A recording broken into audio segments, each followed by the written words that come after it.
Ici André de la Roseville. Bienvenue à vos nouvelles d'ici, édition du 13 novembre.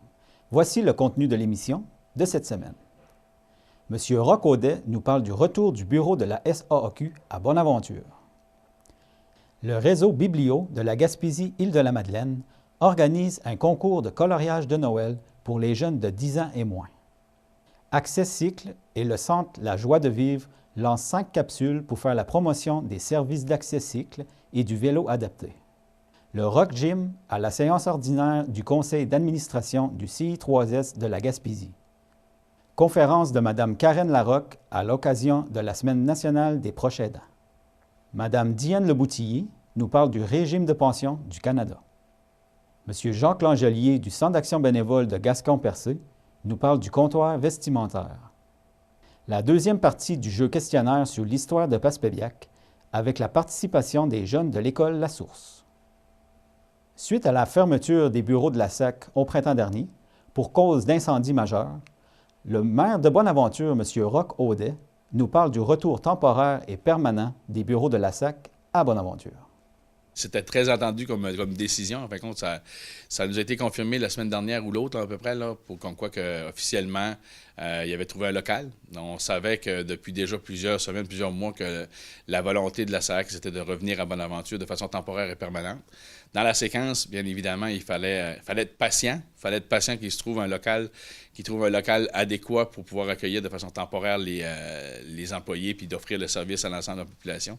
C'est une chose qui a été réglée, donc ça va aller ils ont trouvé le complexe Félix-Olivier.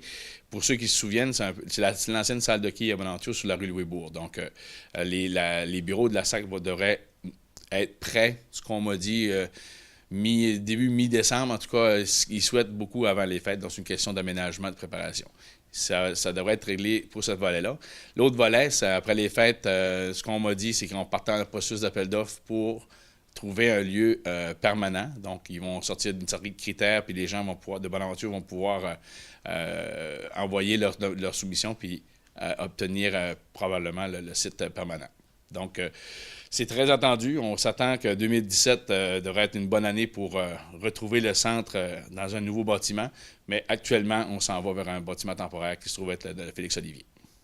Le réseau Biblio de la Gaspésie-Île-de-la-Madeleine organise un concours de coloriage de Noël pour les jeunes de 10 ans et moins. Le dessin est disponible dans toutes les bibliothèques publiques de la région. En rapportant leurs dessins coloriés à la bibliothèque d'ici le 10 décembre, les enfants courent la chance de gagner l'un des 10 bonnes Noël remplis de livres et de jeux. Les tirages auront lieu le 16 décembre. Soulignant que le réseau Biblio Gym est soutenu financièrement par le ministère de la Culture et des Communications. Le 20 octobre dernier, Access Cycle et le Centre La Joie de Vivre, avec le soutien financier de l'Office des personnes handicapées du Québec, lançaient 5 capsules tournées en Gaspésie. Ces capsules seront utilisées non seulement pour faire promouvoir les services d'Access Cycle, mais aussi du vélo adapté en général. Au cours des prochaines semaines, ces vidéos seront accessibles en ligne et pourront servir à faire la promotion du vélo adapté dans notre région et partout au Québec. Différentes pistes cyclables de la baie des Chaleurs ont servi dans le cadre de ces capsules et des cyclistes pratiquant du vélo adapté se retrouvent au cœur de ce projet rassembleur en témoignant des bienfaits que la pratique de cette activité a eu sur eux. Les capsules seront diffusées en exclusivité tout le mois de novembre sur la page Facebook de l'URLS Gym et d'Access Cycle, puis seront disponibles dès décembre sur la chaîne YouTube de l'URLS Gym. Le regroupement des organismes communautaires de la Gaspésie-Île-de-la-Madeleine était présent à la séance ordinaire du conseil d'administration du Centre intégré de santé et de services sociaux de la Gaspésie qui a eu lieu le 10 novembre dernier au Centre Bonaventure à Bonaventure. On tient à vous dire par cette campagne-là qu'on a, vous êtes le principal bailleur de fonds, le CIS de la Gaspésie a à gérer le programme de soutien aux organismes communautaires. On voulait porter à votre attention qu'on est passé d'un écart à combler entre les besoins exprimés par les groupes communautaires et le financement alloué par le CIS d'autour de 8 millions. J'espère que j'ai bien fait mes devoirs, à 13,5 millions 5 ans plus tard. Donc, le manque à gagner des groupes communautaires a beaucoup augmenté dans les 5 dernières années. Le financement des groupes communautaires, lui, est passé de 11 à 12 millions. Donc, les compressions budgétaires, à notre avis et à notre compréhension, ne sont pas étrangères à l'augmentation des besoins des groupes communautaires parce qu'ils ont à répondre de plus en plus il y a une pression à la prestation de services dans les groupes communautaires. Notre question, on se demande de quelle marge de manœuvre vous disposez. Bien sûr, M. Loisel, vous avez dit tantôt que la marge de manœuvre dont vous disposez est celle de, s'il y a de l'argent, c'est ce que j'ai compris, vous me corrigerez si je me trompe, s'il y a de l'argent qui est attribué, par exemple, aux aînés et qu'on se rend compte dans la région que le besoin se fait davantage sentir auprès des jeunes, vous avez le pouvoir de transférer les sous. Or, nous, ce qu'on entend, c'est que non seulement l'argent arrive par programme service, mais qu'il y a un pourcentage de dédié, par exemple, à l'action communautaire à l'intérieur du programme service. Donc, la question, c'est de quelle marge de manœuvre dispose le conseil d'administration du CIS pour répondre aux besoins particuliers, dans le contexte que je viens de vous dire, et pour obtenir une écoute de nos besoins au niveau politique. Je pense que Mme Duguay, cette question-là s'adresse à vous. Alors, je peux aller sur un premier élément de réponse. Effectivement, nous sommes du même avis que vous. Nous avons également dû composer avec la nouvelle réalité qui est imposée par la loi 10. Le rôle du conseil d'administration, comme je le mentionnais tout à l'heure et je ne vais pas me répéter, n'est plus du tout le même qu'il était auparavant. Et la force politique des conseils d'administration, elle est fortement amenuisée, sinon pratiquement inexistante. Alors, un chat s'appelle un chat, on doit donc composer avec la réalité qui nous est donnée. Comme administrateur, on a fait une réflexion aussi, on s'est dit, écoute, il y a peut-être deux alternatives avec lesquelles on peut composer. Certains administrateurs, dans d'autres CIS, dans la province de Québec, ont fait le choix de démissionner et de dire, écoutez, voilà, c'est notre réaction. Nous démissionnons et nous allons argumenter sur la raison de notre démission. On s'est dit, voilà une alternative. Lorsqu'on en fait l'analyse, au terme de ces démissions-là, les gens ont été remplacés par d'autres administrateurs et la loi continue de s'appliquer. La deuxième alternative qui s'offre à nous, celle que nous avons choisie, c'est de rester comme administrateur au sein du conseil d'administration et de composer à l'intérieur de la marge et des attributions qui nous sont données et d'être attentif et vigilant à l'égard de nos réalités régionales et de voir comment on peut aussi s'assurer que dans les budgets qui nous sont alloués, avec les étiquettes qui sont évidemment accrochées à certains des services, il y a des budgets qu'on ne peut pas toucher. Alors comment on peut, nous, s'assurer que les priorités soient prises en compte en fonction des réalités régionales avec lesquelles on doit composer? Donc l'exemple que je donnais tout à l'heure, si on décidait de s'orienter vers un mouvement global jeunesse, alors que nos besoins et nos priorités sont à l'égard d'une population qui vieillit et des services, des soins à domicile, bien évidemment, on va être vigilant, puis on va travailler en étroite collaboration avec l'équipe de direction pour s'assurer que ce soit les priorités régionales et locales qui soient prises en compte dans cette réponse-là. C'est la façon dont nous pouvons intervenir. Mais il est clair que l'espace démocratique que nous avions auparavant, nous n'avons plus. Elle n'existe plus. Et le choix qu'on a fait, comme administrateur, comme conseil d'administration, c'est de composer à l'intérieur de cette réalité-là. Alors ça, c'était pour le premier élément de réponse, qui est du domaine de la responsabilité du conseil d'administration. Madame Duguay, pour la suite. Si j'ai bien compris votre question, Madame Gillière, c'est comment je peux être à l'écoute de vos besoins.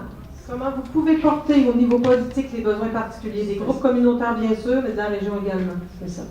Donc, dans un premier temps, il faut que je reçoive les besoins. Donc, c'est les membres de l'équipe. Donc, pour nous, actuellement, notre répondante principale, c'est Mme Jacques, qui me transfère les éléments d'information. Et à ce moment-là, moi, j'ai mes rencontres régulières à Québec.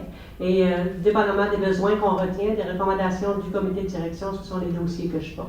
Est-ce que vous obtenez une écoute de la part du ministre Barrette? Je vous dirais que je travaille surtout avec les sous-ministres, puis oui, on a une belle écoute, et les régions éloignées ont une belle écoute. Le dossier où ça a été le plus difficile, c'est bien sûr le dossier Optilab, parce qu'il était décidé sur le plan provincial.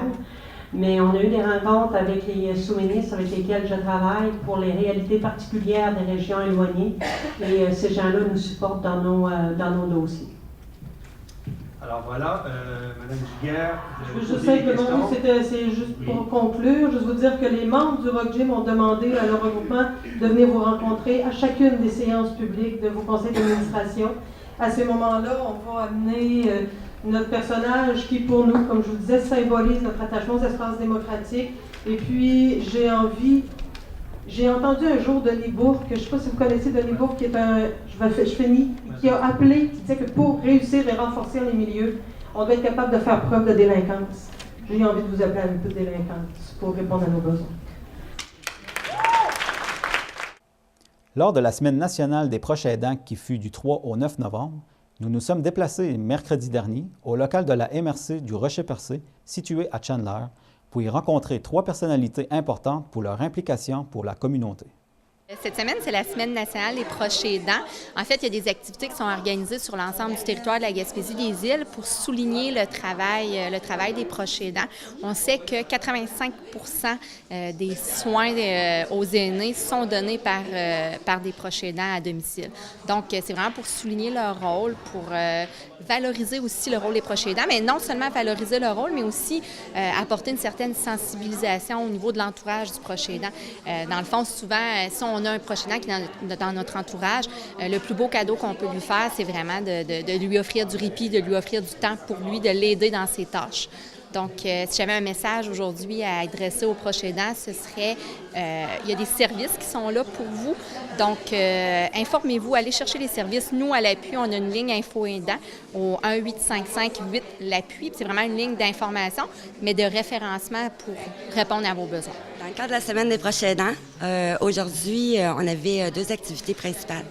On avait hier au centre d'achat de Chandler, dans le fond, où on remettait de l'information. J'ai invité plusieurs partenaires à être là. Il y avait Justice de proximité, la Société Alzheimer, il y avait aussi le CAB, c'est le Centre d'action bénévole. Il y a l'appui. Dans le fond, c'est Second Souffle qui organise sur le territoire de la MRC du Rocher-Percé. Moi, je suis la coordonnatrice pour les proches aidants. J'organise des activités. Et aujourd'hui, c'est une conférence de Karen Larocque. Moi, une problématique que j'avais beaucoup, c'était de conscientiser la population, dans le fond, à la cause des proches aidants, parce qu'on est appelés à tous le devenir un jour. Et j'aimerais que tous les gens ensemble, on fasse une concertation, dans le fond, pour améliorer leur qualité de vie. Pour les gens qui participent à mes activités, on offre du répit. Sauf que ce répit-là n'était pas, nous on fonctionne par subvention, c'est gouvernemental, c'est l'appui qui nous finance. Il aurait fallu que je charge 4 $ de l'heure à peu près là, par personne pour payer le répit. Mais on s'entend que les personnes qui ont besoin de répit, c'est souvent une dame que son mari, elle s'occupe de son mari à la maison, ou quelqu'un qui vit avec sa mère et tout ça. Fait que eux sont 24/24, ils ont besoin beaucoup de venir aux ateliers. Fait que moi, ça ne me rentrait pas dans la tête de leur faire payer. On a fait une petite levée de fonds. Alors, on vendait des billets pour faire tirer cette poupée-là qu'on fait tirer aujourd'hui dans le cadre de la conférence de Karen. On vendait 2 $, un billet pour 2 $, ou 3 billets pour 5 $. On est rendu à 407 $. C'est pas terminé.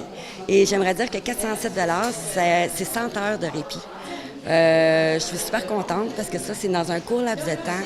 J'aimerais dire aussi que les proches aidantes avec qui je travaille, c'est des gens merveilleux. Ils ont affiché la publicité, ils ont vendu des billets.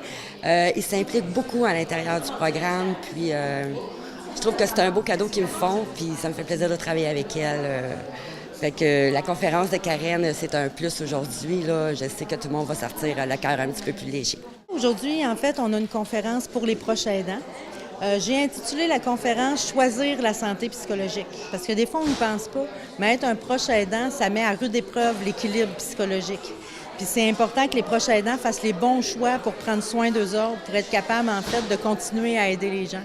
Fait que dans la conférence, les gens vont commencer par passer un test auto-administrable qui va leur permettre de mesurer leur niveau d'équilibre psychologique aujourd'hui. Fait que ça va leur donner un code de couleur, vert, jaune, orange, rouge. Vert, ça, c'est une santé psychologique d'athlète. Jaune, c'est un équilibre psychologique qui va bien, mais qu'il faut rester alerte pour être sûr de rester en santé psychologique. Dans le orange, généralement, on commence déjà à avoir des symptômes puis des émotions qui nous envahissent. Puis rouge, ça va pas du tout. Mais là, je ne les laisserai pas avec ce résultat-là. Là. Après ça, ce qu'on va regarder, c'est comment on peut faire, c'est quoi les choix qu'il faut faire dans la vie pour s'en aller vers le vert. Puis le test, ils partent avec, fait qu'ils vont pouvoir tester les affaires, en fait, dans le mois qui vient, puis refaire le test dans un mois.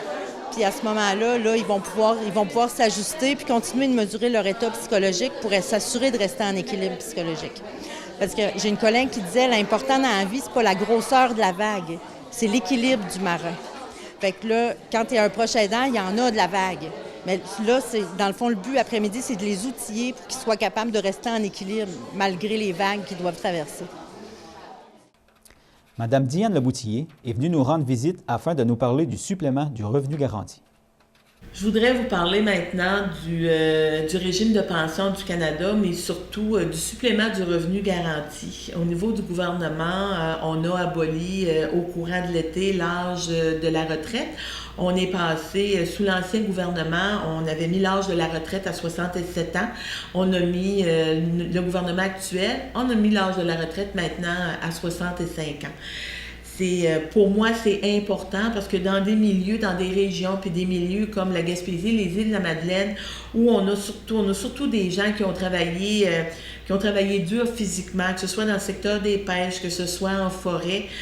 2 ans, de 65 à 67 ans, physiquement, ça amène un vieillissement prématuré là, au niveau des capacités des personnes. Ça fait qu'on a tenu compte de ça, mais ça n'empêche pas qu'il y a des gens qui veulent travailler plus tard que 65 ans. Ils sont les bienvenus, mais au moins, on a cette opportunité-là. Autre chose aussi, c'est au niveau du supplément du revenu garanti. Supplément du revenu garanti qui est surtout pour des personnes qui vivent seules, qui est calculé en fonction des revenus qui ont été déclarés sur votre dernier rapport d'impôt. Le maximum que les gens peuvent recevoir au niveau du supplément du revenu garanti, puis c'est 900 $, un peu plus de 900 $ par année. J'ai reçu beaucoup de téléphones dans mes bureaux de comté où les gens me disaient, bien écoutez, nous, on est en couple et on n'a pas droit au supplément du revenu garanti. Je pense que c'est important de prendre en compte aussi que lorsque tu es un couple puis que tu vis, tu es en appartement, le compte d'électricité là, est exactement le même pour un couple que pour une personne qui vit seule. Donc, le supplément du revenu garanti vient aider justement les gens qui sont célibataires à pouvoir faire face au quotidien. Puis là aussi, c'est qu'au niveau de la façon dont le gouvernement travaille, c'est aussi de préserver les gens qui en ont plus besoin, les gens qui sont plus démunis pour leur aider là, à avoir une meilleure qualité de vie.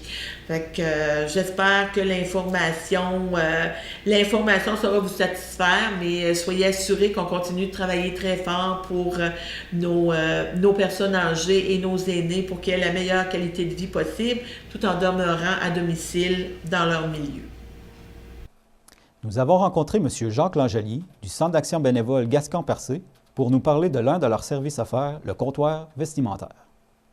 Bonjour, M. Langelier. Salut, André. Aujourd'hui, vous allez nous parler du comptoir vestimentaire. Oui, comptoir vestimentaire qui est un des nombreux services offerts au Centre d'action bénévole. C'est sûr que durant l'année, on va essayer de faire, tous les ans, on fait un survol des services offerts par le Centre d'action bénévole. Puis chaque service, parce qu'on va y arriver de façon plus précise, là, chaque service répond à des critères, répond à des conditions. On ne peut pas avoir ce service qu'il veut parce que pour telle raison. Ça, c'est un départ. Bien, à qui s'adresse ce service? Bon, je te dirais que les services, comme le service de dépannage alimentaire, par exemple, c'est des personnes à faible revenu qui peuvent se prévaloir de ça. Puis, j'aime bien redire que quand on est à faible revenu, c'est pas juste l'aide sociale, mais c'est le premier mot qui nous vient. Habituellement, moi, quand je vois des gens, je fais des rencontres de groupe où je rencontre les étudiants polyvalents, puis je leur demande, c'est quoi un faible revenu? L'aide sociale. Tu as absolument raison. L'aide sociale, on ne vient pas riche avec ça. Mais il y a aussi, comme je disais quand je faisais l'entrevue avec Centraide, il y a aussi des gens qui gagnent le salaire minimum.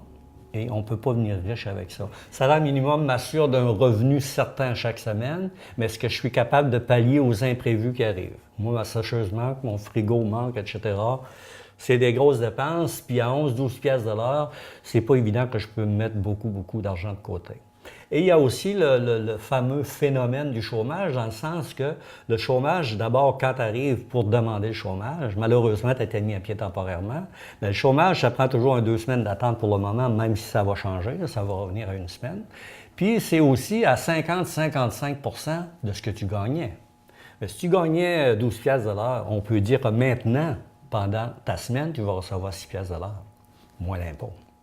Alors, nous autres, on va offrir ce service-là à ces personnes-là, et ce sont ces personnes-là qui viennent au Centre d'action bénévole pour avoir ce service-là, et ils y ont droit. Et on parle toujours de service au Centre d'action bénévole, on ne parle pas de charité. On fait charité à personne ici. On offre des services. Okay. Puis le fonctionnement du comptoir vestimentaire? Bon, le fonctionnement, il est intéressant parce qu'on l'a modifié avec les ans. On a 2 jours par semaine, je vais commencer par 3 jours par semaine, où on va offrir le service de façon confidentielle à des personnes qui répondent aux critères que je te disais là, au niveau d'un faible revenu. Alors, ce qu'on fait avec ces personnes-là, ces gens-là nous disent « on est plus à l'aise d'aller chez vous ». Genre rendez-vous confidentiel. Ça veut dire que si tu as rendez-vous on va dire à 9 h, 9 h, tu as 1 heure avec une préposée en bas, comptoir vestimentaire, qui va t'aider à choisir des vêtements, que tu sois une personne seule avec des enfants monoparentales ou avec un conjoint, c'est pas important. On va te diriger pour que tu ailles chercher le plus de vêtements possible, par exemple pour 2 saisons, automne-hiver. La personne a à payer 4 $ par adulte et 2 $ par enfant. Alors, il n'y a pas une personne qui nous a dit « Ah, 4 pièces, ben non, je ne paye pas ça, c'est pas de bon sens, ça va être trop cher. » Tu vas sortir d'ici, disons, 2 conjoints avec 2 enfants, ça te coûte 12 pièces. 4, 8, 10, 12. Et tu sors avec, je ne sais pas, 2, 3, 4 vestes, 2, 3, 4 pantalons, des chemises, de tout pour que tu sois confortable pendant les 2 saisons. Alors, ça, c'est confidentiel. Comprends-tu? Ces gens-là sont plus à l'aise dans un contexte comme ça. À ce moment-là, quand ils sortent du Centre d'action bénévole, l'autre personne qui a rendez-vous arrive juste une demi-heure après. Fait qu'ils ne se croisent pas. Ça, c'est le désir de ces gens-là.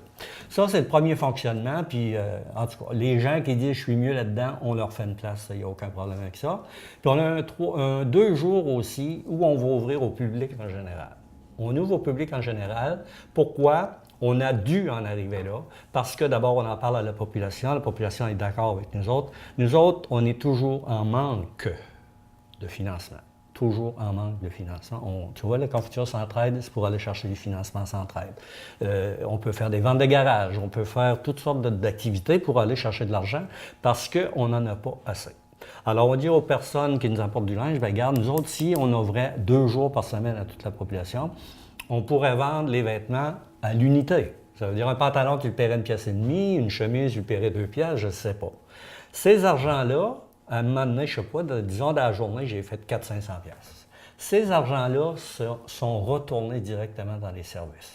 Ça veut dire que moi, si au niveau de la popote roulante, je n'ai pas un budget suffisant, mais que j'ai besoin d'argent, à ce moment-là, je peux prendre une partie de ces argents-là pour dire, regarde, je peux maintenant rajouter les 3 personnes qui sont en attente. Au niveau de l'accompagnement médical, la même chose. Alors, finalement, c'est de l'argent qui tourne toujours autour de ces services-là. C'est beau pour ça. Puis les vêtements, ils viennent de où? Bon, c'est la population générale. C'est toujours la population générale, garde, qui nous accode depuis plus de 30 ans. C'est eux autres qui nous apportent ce linge-là, qui est très important. C'est du beau linge de façon très générale. Maintenant, j'aimerais faire un rappel important. Je l'ai fait depuis le début de l'année. On vit ça depuis une couple d'années, mais depuis le début de l'année particulièrement, on demande aux gens d'apporter leur linge sur les heures d'ouverture de bureau. Là, on est en train de se préparer un projet là, qui viserait à faire en sorte que ce service-là soit plus fonctionnel, soit plus adéquat aussi. Puis là, ce qu'on demande aux gens, c'est si vous avez du linge, puis on sait que vous en avez, on en voit à longueur de semaine, de l'apporter sur les heures de bureau. Pourquoi? Parce que quand on arrive ici le lundi, on est obligé, règle générale à 95 % de tout jeter ce linge-là, parce que d'abord, il a peut-être mouillé, il a peut-être neigé, il a peut-être fait ci, fait ça. Et en plus, malheureusement, il y a des gens qui se promènent puis qui viennent ouvrir les sacs puis qui les déchirent. Alors, finalement, du beau linge qu'on voit là, on est obligé de tout jeter ça parce qu'on ne peut pas donner ça à des personnes, c'est impossible. Fait qu'on leur demande, s'il vous plaît, durant les heures de bureau, puis vous allez voir qu'en cours d'année, on va avoir un fonctionnement qui va changer justement pour avoir un service de meilleure qualité. Bien, merci beaucoup, M. Langelier. Merci André, à la prochaine. On va parler de Guignolé dans pas grand temps. La semaine dernière, nous vous avons présenté la première partie du quiz « Connais-tu ta ville » et « Cap sur Passepébiac » qui a eu lieu au Centre culturel de Passepébiac le 28 octobre dernier. 4 équipes de 6e année y participaient et l'équipe gagnante affronta en match amical l'équipe du conseil municipal de la ville. Nous vous présentons alors cette semaine la deuxième partie à l'intérieur de l'émission La Vague culturelle. Pour terminer, Voici votre chronique Rendez-vous.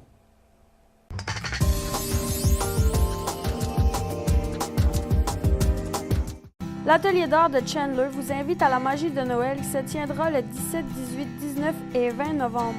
Les artistes et artisans seront sur place pour vous aider à dénicher un cadeau qui fera plaisir.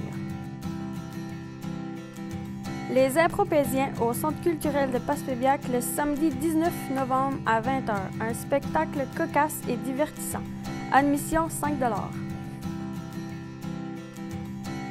Le Club des 50 ans et plus de Bonaventure avise ses membres que les cartes 2017 seront disponibles le lundi 21 novembre de 13h à 15h au Centre Bonaventure.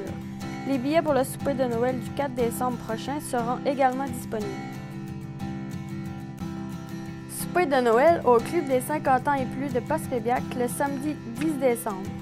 Repas chaud servi. Le coût est de 20 $ pour les membres et 23 $ pour les non-membres. Les cartes de membres 2017 pour le Club des 50 ans et plus de Pas-Beaumille sont disponibles le jeudi après-midi à compter de 13h à la salle communautaire. Souper de Noël au Club des 50 ans et plus de Pas-Beaumille le dimanche 11 décembre. Pour information, 418-689-6208. Voilà ce qui complète l'édition de vos nouvelles d'ici du 13 novembre. Merci beaucoup d'avoir été avec nous. On se donne rendez-vous la semaine prochaine.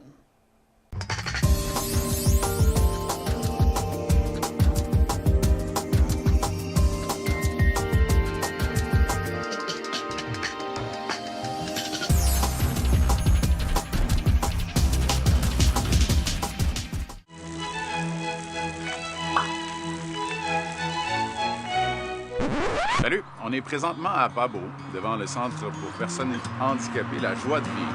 Et on se prépare à aller les rencontrer pour voir comment ils se préparent pour une sortie à vélo avec le service Accessible.